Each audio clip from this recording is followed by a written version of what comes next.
This is 5 Live Sport. Tuffers and Vaughan's Cricket Show. Yes, it's a very special Tuffers and Vaughan tonight as we look into the art of opening the batting. How do you become an opener? What mentality do you need? How difficult can it be? All these questions we will be examining tonight. And Michael Vaughan, you shifted up and down the order, didn't you, in your career? But you were an opener for a while. How key a position is it? You could argue that partnership at the top of the order creates the foundation. It settles the nerves of the dressing room. So I'd say it's the most important partnership in the batting order. Well, current England opener Rory Burns and all-time great Sir Alastair Cook will join us to give us their insights. Tuffers, who've been the best openers that you've bowled against? Difficult question. Desmond Haynes was a fantastic player. Navjot Sidhu was a lively opening batsman, I can assure you, but it's probably got to be Langer and Hayden. And the trouble was, when I came onto bowl, they were usually set. Yes. We will also be asking today for your England 11s of players born overseas. Tuffers and Vaughan's Cricket Show On 5 Live. And I know there have been some last-minute selection changes to those overseas lineups. I missed the biggest one of them all in my first 11. And I posted it, and all of a sudden, someone reminded me very quickly. So you're allowed to change your mind at the last minute, Ellie. You are, sure. Absolutely, yeah. Well, we're not going to reveal yours just yet. We'll get into this in a second. But this is not the first time that I've spoken to you, Tuffers, over the last few days, is it? No, you did very well. You were very good on Question of Sport on the radio and pipped us at the post. You did. You pipped us at the post with your knowledge of tennis players. You did very well. It was very good. I think it was down to the skipper mostly, wasn't it? It was mostly Matt that got that. He knows too much, that Dawson. He knows too much. But do you know what the best moment of the whole show was? Go on Saturday? It was the answer that you gave to a question about Ricky Ponting. Ricky is most famous for his batting, of course, but who, in the 2005 Ashes, was Ponting's fifth and final test victim with the ball? I've got a feeling it might have been Vaughan.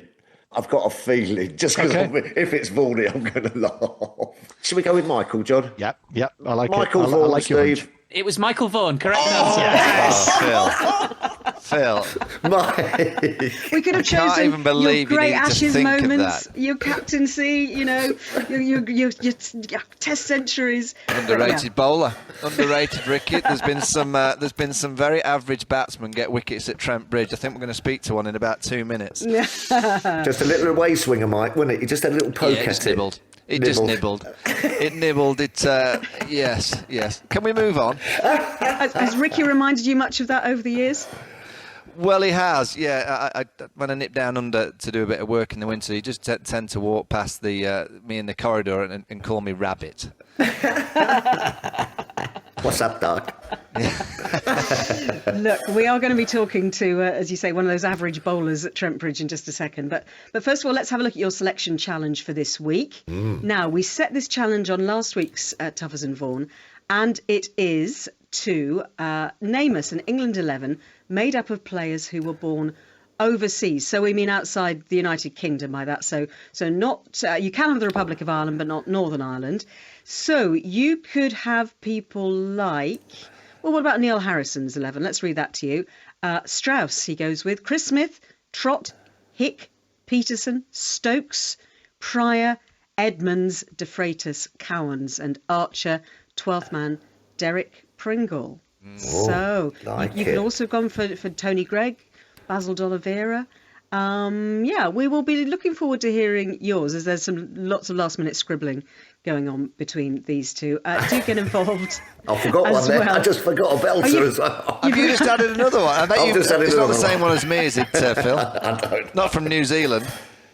Oh, no. Oh, I know. I played with him.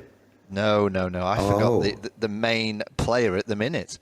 Yes. I forgot. Sports personality of the year. I got him, Mike. I forgot. How could you possibly forget? No disrespect, Ellie, but Mr. I had Derek Pringle as my all-rounder, having seen him on Saturday, playing some lovely on-drives to Patrick Patterson at Henley in 1991. And then I realised that Ben Stokes was available and thought, sorry, Del, you're going to have to go.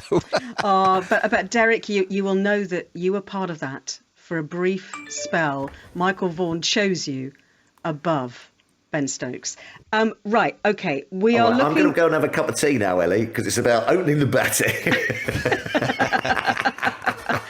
No, well, I tell you what, you and I can get the insight of the others on this, Exactly. because we have no expertise on this. But we are looking at the art of opening the batting on tonight's show. So let's talk to somebody who is, well, England's most prolific ever batsman, Sir Alastair Cook. Good evening to you.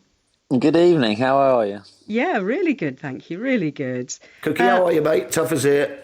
Hi, Tuffers. You're How right. are you, mate? Cookie Very Vaughan well. here. First question, how's the farm? Yeah, very good. Thank you. Very good. Have you had any yeah, it's been- storms? we had a bit of hail the last couple of days, didn't we? A few days ago, but no, it's been good actually. Thank you. Lockdown has been okay. We've been very lucky to be outside a lot of the time with the weather. So, Yeah. Lambing season went well? Yeah, very well. Look, you know what you're talking about, Skipper. Well, I've been walking the fields for weeks and I've been seeing them everywhere, so I was thinking of you at the time. Getting your hands very down well, and thank dirty, you. I bet. Yeah, very well. Yeah, they're good. Get the Thank you. Now they're marigolds grown on. up. Yeah. Well, did you always know, Alistair, that you were going to be an opening batsman? I mean, I can't imagine it's something you dreamt of as a schoolboy. I actually don't know how I end up being. I suppose when people saw me bat, you're not going to be the flashy middle order, are you? So, no, I suppose it just at school, like the best. If you're the best batter, you kind of went in the open, didn't you? Really? So there wasn't really as much, put on where you batted. Actually, do you know what I mean? Like you weren't you're typed, and I never really thought about it. And then I suppose a little bit. I batted three a little bit for England. Actually, my first summer. But most of the time, I just open the batting, yeah. And Cookie, what are the main attributes you got to have in the locker to be an opener? Because you're a bit of a different breed, aren't you, opening batters? I don't know quite why we put as a different breed, to be honest with you. We just have to do all the hard work for the flashy middle order players to get all the rewards for it. Well, they don't fancy the new ball. No, exactly. No, I think probably like the biggest. The biggest attribute probably be the most to be as consistent as you can, because most of the time, you are the odds. That first hour, especially in England, you're up against it actually, and quite the new ball, fresh wicket, and fresh bowlers. It can be the odds aren't in your favour, and I always think an attacking opening batter is gold dust. A guy who can take the opposition. Take the game to the opposition in that first hour, 2 hours is, priceless. Like the Sehwags of our era, Herschel Gibbs, obviously David Warner now are, they don't come around very often. They are like absolute gold dust. But I suppose in England, I don't know what all those guys' records are in England, but it's not that you can't really do that in England. You do have to soak up the pressure before you can maybe attack later on. But the thing which was said about opening for me is when Gucci said, you've got the opportunity to set up the game up. Every time you walk out to bat, it's 0 for 0. Nothing else has happened. You're not walking in. You could be batting at 6, and for no fault of your own, you could be 30 for 4. The game has kind of already started, and you're kind of gone that thread. If you go in at 0 for 0 and you play well, you influence that game straight away for your team, and that was kind of the way I suppose I saw that challenge, and that came from Gucci, pretty early on when when I joined Essex. A quick story. I got just a quick story. I can remember a game at the Kensington Oval when Philo Wallace and Clayton Lambert opened the batting. And we started off with a deep mid-on and a deep mid-off. It was amazing. And I was at deep mid-off, and the first delivery bounced about 6 foot in front of me. Talk about an attacking pair of opening batsmen. It was ridiculous. Well, no, I remember, I can't remember. What year was that? Oh, crikey, you'll probably be 94. 90? Yeah, around then. Yeah, so I wouldn't have been that old, but I remember that. I thought it was brilliant. I tell you what, let's just bring in another man who knows all about opening the batting. We can't wait to see him back in action, because we missed him after an unfortunate incident, which we might go into in a little while. But he is the man who hopefully will be in possession when it comes to the Test matches against the West Indies next month. It's Rory Burns. How are you? Hello. Yeah, I'm very well. How are you doing? Yeah, really good, thank you. How is the ankle, first and foremost? Yeah, it's good. Being put through my paces, back now in the training phase, and And yeah, got certain fitness tests coming up this week. So yeah, it'll be a good test of it, but it's in pretty good nick, I think. Michael, you had something you were going to, I don't know, add to what Alastair was saying, or ask Alastair? I was going to ask Cookie, do you think there is a certain character trait that opening batsmen have to have? Well, I don't know. I don't know the answer to that. I think I do think. Well, yeah, but that's no different for any other batter, is it? So you say like, no, every batter has to concentrate. Every batter has to do the. I think there has to be an acceptance of some days, and you're just not that kind of character, I suppose, of acceptance that could happen a bit, and it flattens out. In the afternoon, how many times do you hear, got to get through the first 2 hours? If we do that, it will turn it. If we're batting after lunch, we only lost 1 or 2 wickets. We'll set the game up. It will be better. And I think that of constantly having to do the hard work. I think you've got to have that in your character to be willing to do that. To be willing to every single time to guts it out. I suppose I'm not, but then that's kind of how I batted. So I don't quite know. If that's a character trait, I think you've got to be, your technique and you have to be aligned to be able to deal with the new ball. That's ultimately what the opening batter is when the ball nips around a bit and that first bit, and it swings or whatever, your technique and your mental state of being able to get through that in your way, that is the key. Not like, I don't think there's a certain character trait to do it, because some other successful opening batters have been quite attacking. Yeah. Do you feel more under pressure then, Cookie, as an opening batter? You were talking then about Graham Gooch, it's 0 for 0 and everything, and you set the platform. Do you feel that extra added pressure when you're walking down them steps? Yeah, I suppose you do a little bit, because you have the anxiety, but then you have the anxiety. You win the toss, you bat at 11 o'clock, you are going out. But it's quite clear. It's quite a clear role. You're not like. I say number 3 or 4. There's a different skill you do need, and actually, we probably quite like that routine. You are batting at 11 o'clock. You are doing this. Probably suits our characters quite well. Probably the worst thing about opening batting is that you say, well, you get 400 and you bowl the opposition out for 150, 180, whatever. But that they'll come at you hard for that hour. That the offer for that 1 hour. It's always you facing that 1 hour. It's going to get easier later on once. They're always going to have that one burst, and I suppose that's one of the things. And also, you don't know if you're going to bat that day. Look at how many times you look at the clock every time that 8 down and think, am I going to bat? Am I going to have that tricky 3 or 4 overs at the end of the day? But no, I suppose I love it. I think there's something about it going out. If you score runs, you have earned the right. No one else has done the hard work for you. You do it. I should say, by the way, that the stormy weather around the country at the moment is kind of slightly affecting the atmospherics are a bit weird, Tuffers, aren't they? So we've lost Vaughanie on Zoom. Can you still hear us, Michael? Yeah, you can hear us. We can't see you, but we can hear you. Cookie's dropping in and out a little bit. We're trying to get Rory back as well. So this is kind of slightly challenging, but it's good. It's good, and it's really it's good. Not good conditions to open the batting in. It's not good conditions to open the batting in, and I'm going to be really worried, Tuffers, if it's you and me talking about opening the batting together, because the programme could be a very short one indeed. Vaughanie, I just wanted to kind of get you to sort of explain to people who are maybe kind of new to cricket, or just don't really understand what the significance is of being in that first pair, walking out to bat on the first morning of a test match, when you've got, I don't know, Glenn McGrath at one end with a new ball, or you've got, what's the great West Indies, you've got Ambrose and Walsh shining the brand new ball on and ready to go at you.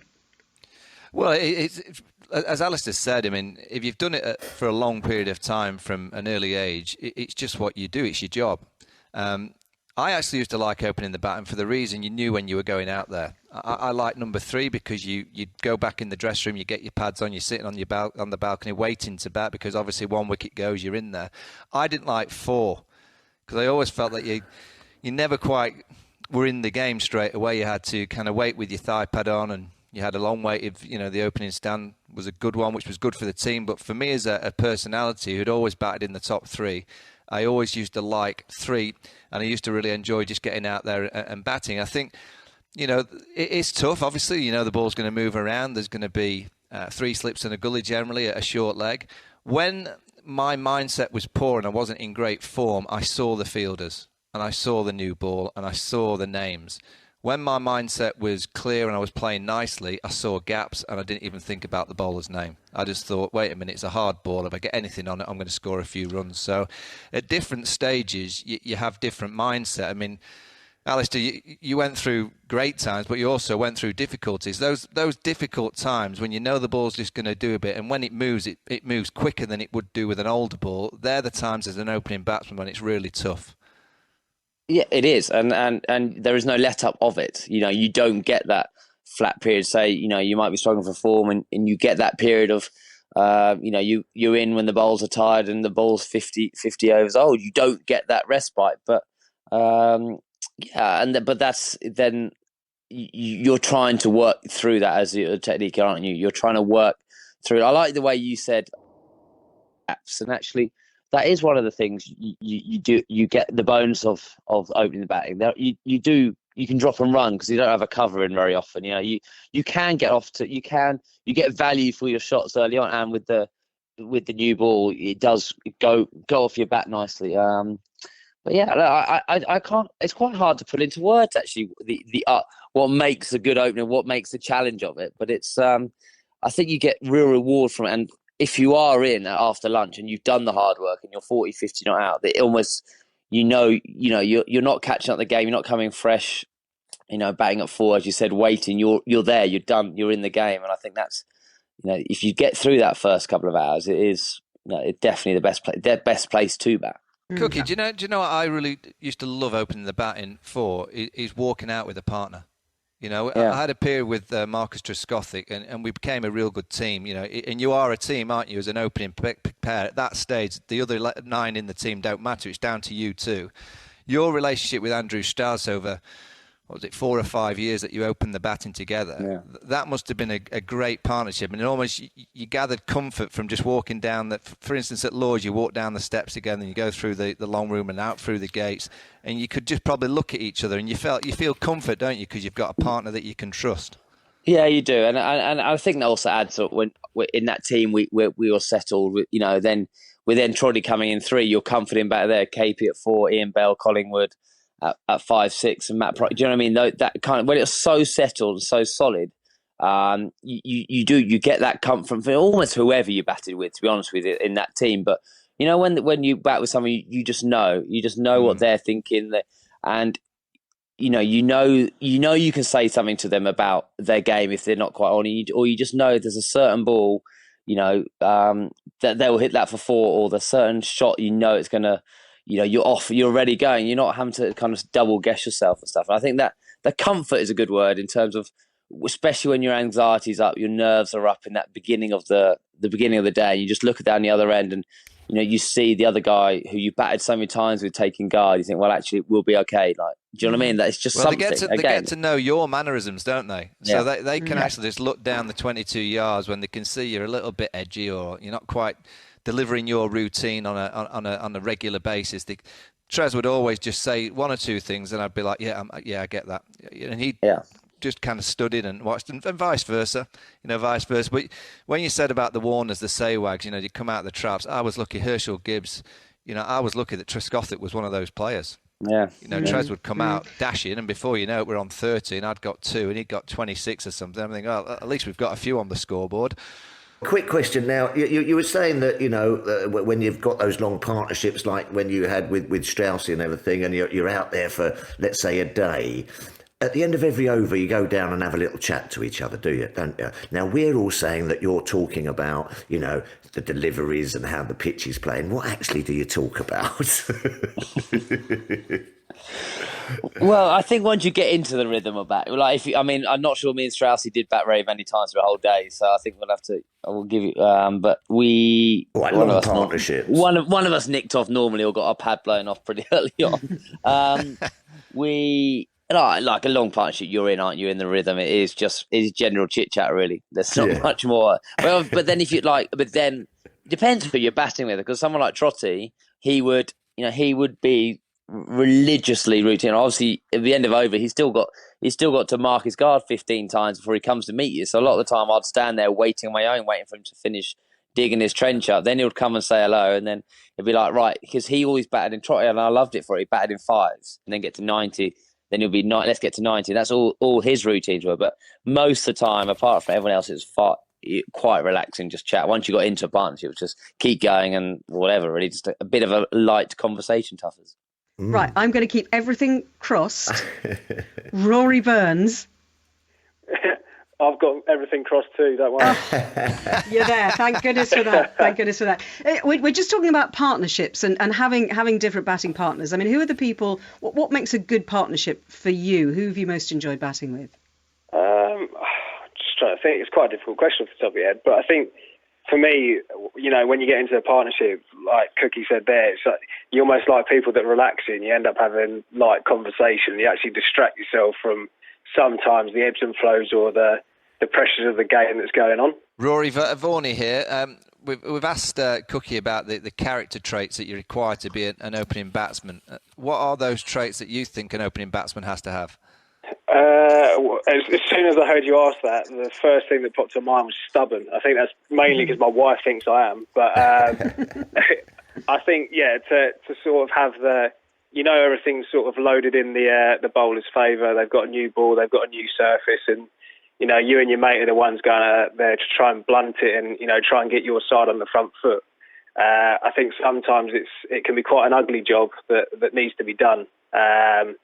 So you've almost got to have that stubborn mindset to go, we're going to get our side off onto the right foot and push on from there. So that was the main one that stood out for me immediately.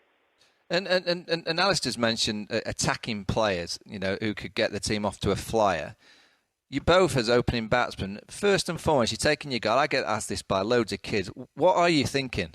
Are you thinking of getting off the mark? Are you thinking if that ball's in my zone, I'm going to climb into it? Or are you thinking, just try and somehow get down the other end, just get off the mark and just get the game off and running? I think most of the time you think about getting off the mark, but I think get off them. Your main thoughts are, as an opening batter, like I say, it's loaded in the bowler's favour. So I find personally that I wouldn't say that you limit yourself, but you almost tell yourself that you've got your areas that you're definitely looking to cash in on if the ball goes there. And you always have those shots ready. And you'll have days, like you say, where you will get off to a flyer where, everything's moving well, your rhythm's good, and you cash in and all of a sudden you're off and running. But the days where you're not, it's almost like how consistent can you be in terms of your approach of where you're actually looking to score and then how you hold the game from that perspective and how you actually start from that perspective. I think one of the... sorry. No, go on, Cookie. I suppose one of the things as an opener thing, the first, you're saying if it goes into your area, I think the first, the big unknown for me is always the wicket. You walk out there and you're, obviously, if you win the toss and you bat, no one really knows how that wicket's going to play. And that first two or three overs, maybe 2 overs, probably from either end, is getting to the feel of it. Like that is before probably I look at anything else. Is just how's this wicket going to play, and then quickly assess what kind of shots. Because even if someone bowled me a short and wide one first ball, I don't quite know whether I would cut it. Even though it's one of my massive shots, because first ball of the game, it's like how is that going to go through the slips? So, do you know what I mean? How is it going to go to the keeper? So probably I would for that first over or so, unless it's a clip on my legs.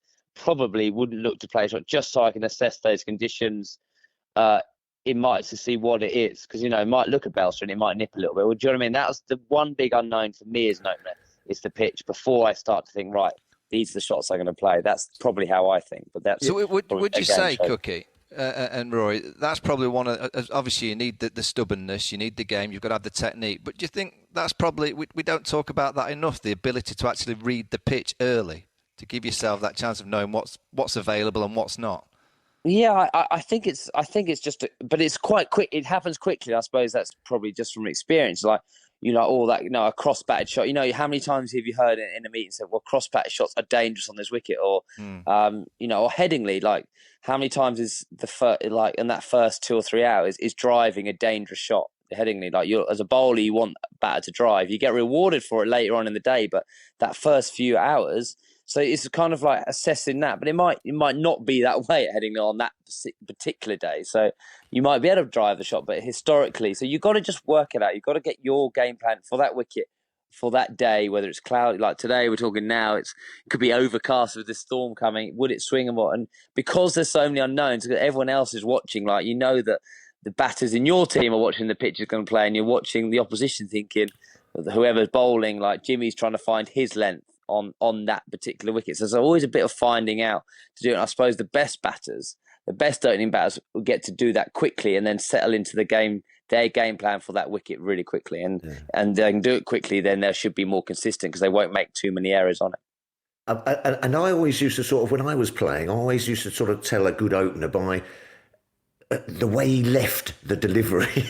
Did you know what I mean? Oh, that's a good leave. It's nothing better than sitting in the dressing room and watching an opener watch the first six just go flying past and make everything feel better, is there? You've got to be able to leave the ball well, haven't you? Sometimes I've commentated on openers, and the main thing that I've actually noticed, he left the ball beautifully and manipulated the other bowlers into his scoring zones. I'm also wondering as well, because so Michael and Rory and Alastair, you've all been captains and opened the batting as well. I mean, you were opening when you... I mean, so actually the decision is down to you, really. Rory, have there been times when you've won the toss, you thought, right, okay, we're going to have a bat. You've gone out to open the batting and you've immediately thought, well, that was a big mistake. Yeah, one of them was actually televised as well. It was the year we won it. We played Essex last game of the season. I think we were bowled out just after lunch or just before lunch, about 60.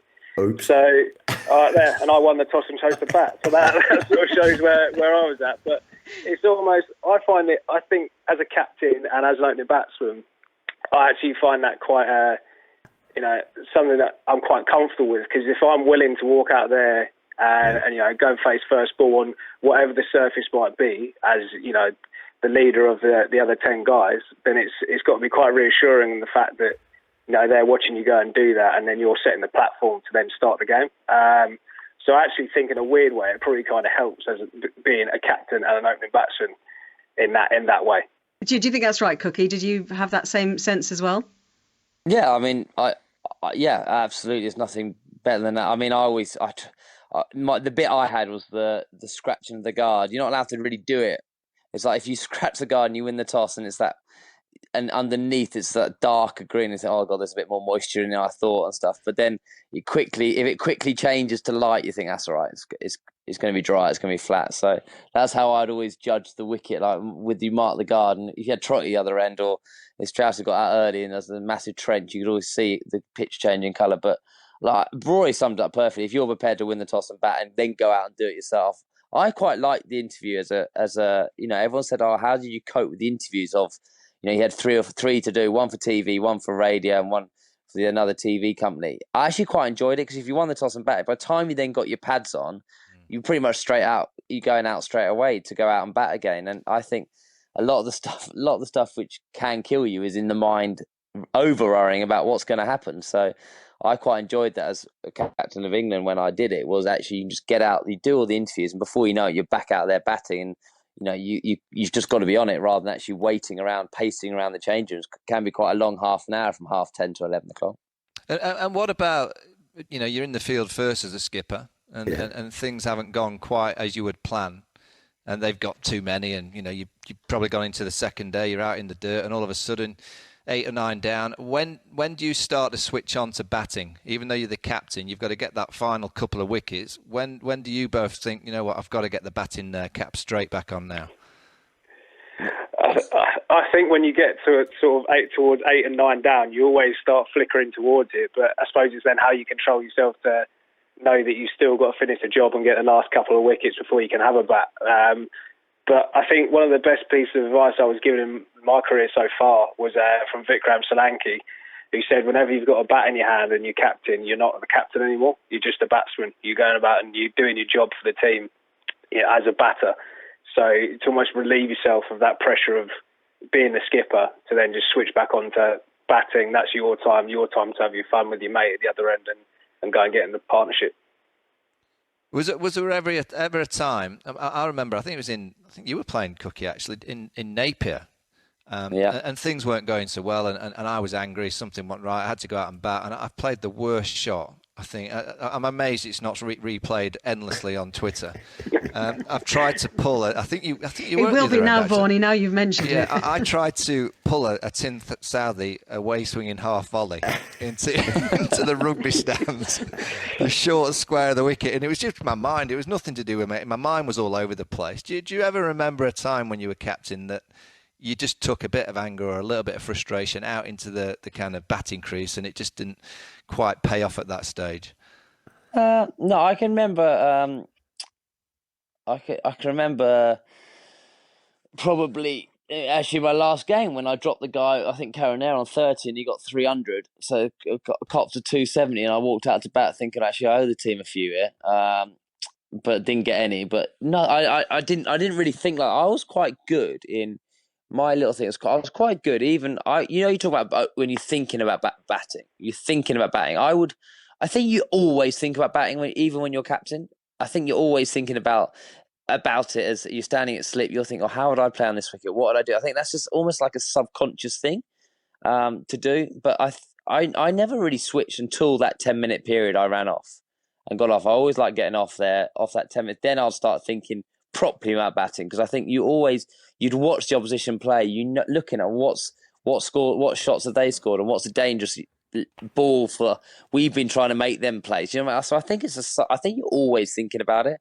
But I think the skill is being able to switch off from, say, you drop someone on 30 and you've got 300, to try and put that to your back of your bed, to concentrate on what is the most important thing, which would be, for me, watching the ball come down and committing to my shot. Can you do that? Can you put all those distractions away as a captain or as a player to go out and open the batting and focus straight away? And I think that is a skill in itself. Yeah. And did you both of you boys?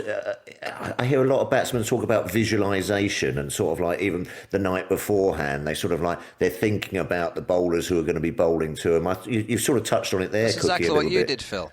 Well, no, not at all. The last thing I wanted to do was think about it, Mike, I can assure you. But, was that say, routine and visualisation to get you to that place where you wanted to be in the middle sort of thing? Yeah, I mean, I didn't use visualisation myself, really. I used to stand in the middle of the wicket just at the ground the day before, just so I kind of looked around. So I tried to make myself comfortable on the surroundings, so there's nothing which kind of took me surprise. You know what I mean? If I'm marking my garden facing ball one, and then suddenly there's something else. Oh, I didn't recognise that. Do you know what I mean? Or something there. So I'll try and do that the day before. But the night before in the hotel room, I'd always write notes on what I wanted to achieve the next day in terms of not how many runs I wanted to score, because obviously you always want to score as many, but how I wanted to play. Say a Tim Southie, what I'd want to do, and I'd do it the night before where you didn't have the nerves and the anxiety, because obviously when you wake up the next morning, anytime you're going in a high pressure situation, you feel that anxiety, you feel that nerves.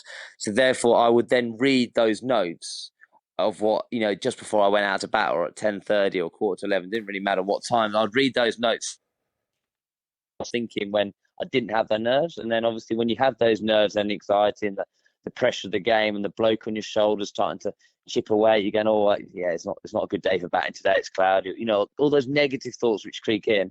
I'll then read my notes and go, actually, now this is what I want to go and do, and try and clear my mind from it. That was my way of preparing myself. Cookie, just give us an indication. Give us an indication. So you mentioned Tin Southie. What would you have written? I think it depended. Like a lot of the time, would have depended on like the situation. But I would say Tim Southie's trying to set me up like for the in swinger. So to get me LBW, he swings the ball generally back in to the left hand in general. Actually, to more with then his other one would be his other one would be which he worked on. It didn't really go away from, just kind of went straight. So I'd be saying, right, his first mode of dismissal for me would be trying to get me LBW. So I'd be like, right, I'm going to open myself up a little bit, and these are all little movements, and try and say, right, I'm going to aim for the first 20 balls I face Tim Southie, I'm going to think mid-on to mid-wicket. That is my scoring shot, not extra cover, because he was going to try and swing the ball back into, if I'm aiming at extra cover. So that would be there. I'll be looking to clip and cut him, and watching out for the one which goes straight on. So trying to, if I can pick that, to leave him well. That's what I'd kind of like write as a note to me. That would be my kind of thing. What I'd write down, what he's trying to do to me, like, and that's what I'd write down. Is that what you do as well, Rory? Have you done a bit of that kind of preparing, the visualising? Yeah, I wouldn't say I'm a visualiser either. I definitely do write things down. I like writing stuff down when I'm playing nicely, and also when I'm not playing as well, writing it down just so I have checkpoints that I can go back to if I want to sort of kick myself back into rhythm. I don't like to think too much. I watch other bowlers at the ground on the morning when they're going through their run-ups and that sort of stuff, just because I like seeing their actions live, just so I can sort of get my points where I feel like that's where my trigger needs to go and those sort of things. So that's more of a feel thing at the ground. But yeah, a little bit of homework away, and if I feel like I need it the night before, just those checkpoints to run through. But yeah, I have to say I steer clear of the visualisation, but my process would very much be focused on that. Just so we're talking game plan. We know you stubborn buggers, you openers. What would you say is the hardest and the worst bit about it? I mean, you've both mentioned brilliantly how you're kind of used to it. You go out there and you want to set the tone for the team, set the foundation. What's the worst part, apart from it being a brand new red conker? I think a lot of the time it's the turnaround time. So, you get those real awkward periods, at the end of days where you've got to go out and face 10 minutes of bowling or 5 overs, something like that, and you somehow convince yourself or try and convince yourself that, it's the opportunity to get off the mark, or try and embrace it in some way. But in reality, everyone knows that it's the sort of period that no one wants to go out and do, but you're the one that's got to go out and do it. I think that's, again, probably where the trait I mentioned of being stubborn probably comes in, because you can try and convince yourself otherwise. I'd say that's probably my overriding worst thing about opening the batting. I just wanted to go inside the dressing room, actually, when you're about to go out and open the innings in a big test match, in an Ashes test match. Alastair, you did it a lot with a variety of different partners.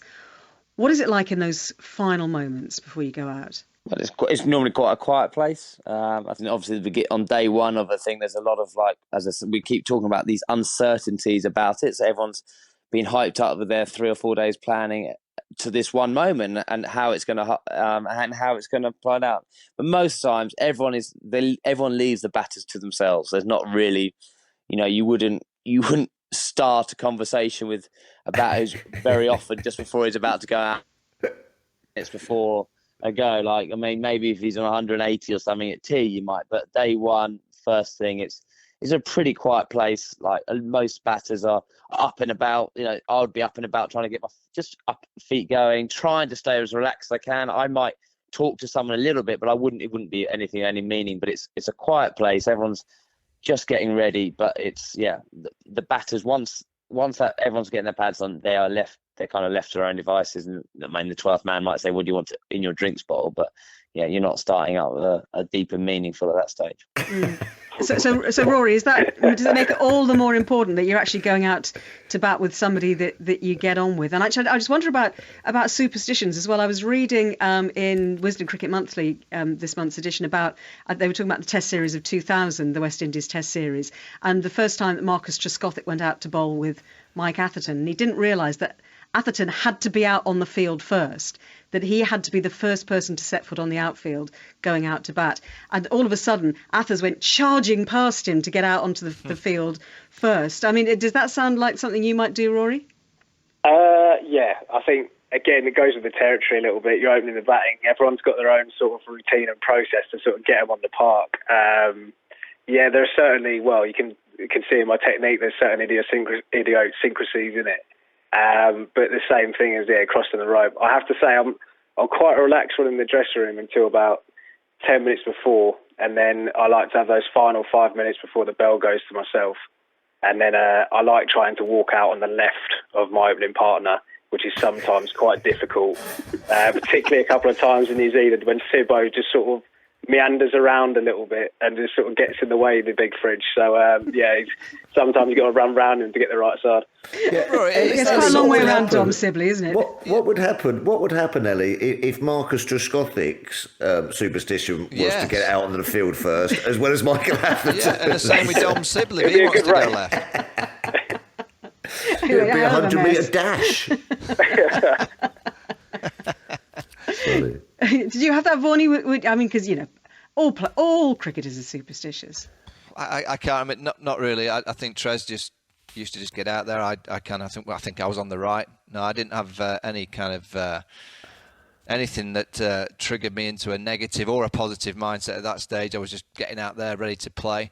But Did I always you take remember the first ball, Mike?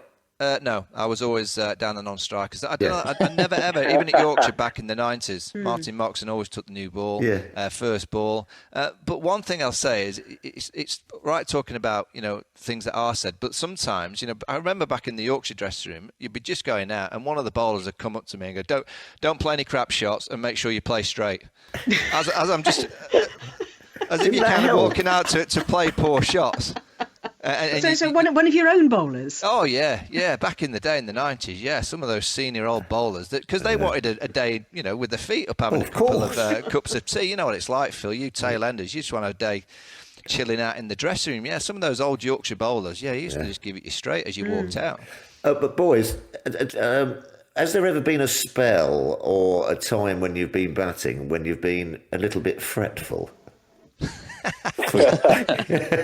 Be honest. You going this Cookie or me? No, Both you start. You take number one. I don't mind. You quickly go. I actually don't mind when I go one or two. I always, when I had my partners, the few of them, Strauss always took one because he wanted to, and then I offered it up to whoever wanted. So Adam lied. He wanted to take first ball. So I took two. I never really fussed. I took most of them said, I'll take two. So I ended up taking one. But I didn't. I didn't have to be on the ground. Yeah. So who were the partners that fought? Who were the partners that you've all three of you who've opened the batting had who fought to face the first ball? And Vaughan, you said you always went to the non-strikers end. Yeah. And I don't think I ever opened with anybody that didn't want that first ball. So it was quite. You're going to get it anyway, aren't you? I just throw it open. Like I just say, Essex, I always go to. Brownie's always taken the first ball. Nick Brown's always taken the first ball. So I've always he said he'll do it. So I'm quite happy to go number two. But then for England, I literally, apart from Strauss, I just said to the other guy, "What do you do? Whatever you want to do." Actually, I made a list. How many? Can you name all 15 partners that you had for England? Don't say that just as they're going out to bat, Ellie. Well, do you want me to try? I don't know. I don't know. Come on, then. Cookie. Okay, well, I apologise if I get any of these wrong. I'll get Strauss. I'm going to have to use my first one. So I'm going to get him. I'm going to go for... Right, I'm going to try and do... I won't try and do it. Sam Robson, Adam Lyth. Yeah. Michael Carberry, Jonathan Trott. Yep. Joe Root. Yeah. Right, how many's that? 1, 2, 3, 4, 5, 6 you've got so far. Oh, crikey. Okay, Nick Compton. Yep. Oh, good shout. Can't help you, Cookie. Keaton Jennings. Yep. Hamid. Yep. Yeah. Oh my gosh! Right, you're on 9. Here's a clue. One of them is actually sitting on this call at the moment. Michael Vaughan. Thank you. Yeah, that's an obvious 10. One. He was 10. Right, how many? 5 more to go. Yeah. Who else have I done it with? Any obscure ones? Who was the? I think you've probably got the most obscure. Well, there was one. There was one. I think you only opened once with, but you played with him a lot. Ian Bell. Did he open? No. But that team, big member. Who did you open with? Who did you open with in the Ashes? In Australia in 17-18. Michael Carberry. I've said that, haven't I? No more recent. No. 17-18. That was 13-14. 17-8. How can I not remember that? That's the memory fades, Ali. Pardon? The memory fades, mate. It wasn't Vince. It wasn't James Vince. Sorry, Stoneman. Mark Stoneman. There we go. All right. So you got 4 more. Are you going to get any more, or shall I just put everyone out of their misery? No, you go with your misery. Otherwise, my dodgy phone line. Yeah. All right. Well, Ben Duckett, you could have gone for. Yeah. But then actually these were kind of all more occasional. People you wouldn't necessarily think of as Test match openers. Kevin Peterson. You opened once with him, apparently, according to the list I saw. When is that? Sorry, that was. I'll have to go back to the actual list. But he was no, that was South Africa. When South we Africa, chased him okay. down. That's Yep. right, yeah. You also opened with Moeen. Yes, I did in Abu Dhabi. Yeah, and with Alex Hales as well. Oh yeah, I should have got Duckett Hales, and I should have got all of them actually. The KP one was that one time, wasn't it? So It was one time. Yeah. Forgiven for that one, but the other ones, I apologise to the other guy. You've done pretty well. I put you on the spot there actually as well. And that could have been very, very awkward conversations in years to come. When I got when I got to 6, and I thought, well, how many more are there? But I mean, did that make life harder, the fact that you had so many partners, particularly sort of, after Straussy retired? It wasn't ideal. Like, I think it's more for the team actually. When the importance of solid starts are so crucial. Even I know it's the bleeding obvious, but like as a bowler, if you're getting the opposition 20 for 2, 30 for 3, like you're not thinking I have to bowl all day here. We think we've done quite a lot of the damage in that first hour or so. But if you're bowling a bit and they're 50 for naught, even psychologically, you're coming back for your second spell, you're thinking, we could be doing 120, 130 overs in the dirt here. You're just probably not quite operating at the same intensity. So I don't think that the actual who you opened with, it was that number. It's just more that obviously we'd never, we obviously weren't doing our jobs as well as we should have done. There would have been less partners, but it's not the easiest job in the world, and and I keep telling everyone that anyway. No, I've gone. Boys, has there ever been, like my good self, on the odd occasion, a couple of deliveries that you haven't actually picked up or seen? Yeah. I tend to have seen them, but I don't know anything about them. Burnsy? I had a couple in the first test in South Africa, actually, off Rabada, and in that first over, I'd never faced him before. Yeah. I watched him on the morning just to see his action, that sort of stuff. I was like, it's a little bit quirky. And then the first ball, I was like, where is that? And I reckon that whole first over, I could not find the ball for love nor money. And it probably looked like that as well, because I think I had to review one to stay in on my first ball, I think, and all sorts of stuff. But yeah, I found him pretty tricky to pick up initially. Couldn't see anything. And so what do you then, what then goes through your mind then? Oh, well, it didn't help that I finally got a one down to fine leg, and then the first ball at the other end, Vernon nicked me off. So, and just it wasn't the best. Just a final thought to you, Rory, because it's nearly at the end of the programme already, amazingly. But you basically come in after Alastair retired, England desperately looking for an opening batsman, and then there was suddenly this sense of, thank goodness, the answer is Rory Burns. Did that put pressure on you? Did that make you feel, right, this is a lot of attention, or did it make you think, I'm going to rise to this, I'm going to go for it?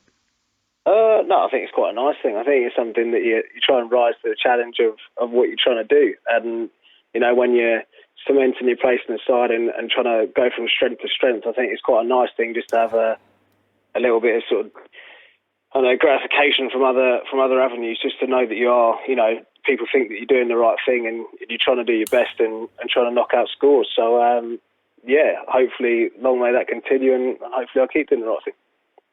Well, look, great to talk to you. Really looking forward to, we won't be able to see you we'll see you on the field in Southampton. We won't see you face to face because we won't be allowed to. We'll all be in our bubbles, but we'll all be down there hopefully in a few weeks' time. Rory Burns, great to have him on the programme tonight. Cheers, mate. We should just Rory.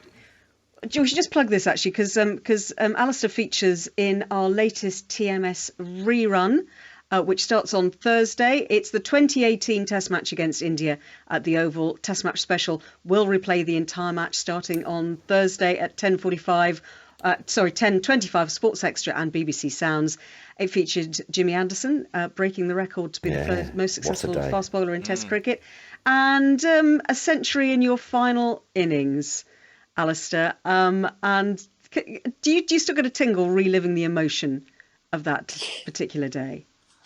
Well, I do when someone says it like that. It's I don't think about it too much, but it's I think if it happens to be on the radio in the next 5 days and I'm driving around, I think I might flip to the challenge, the channel just to relive it again. It was a very special week actually. looking back now, and I know I can say now probably it was the perfect way for me to finish my career and kind of have no regrets and to move on. And it's I will listen actually to see what Tuffers was saying about my batting at some stage.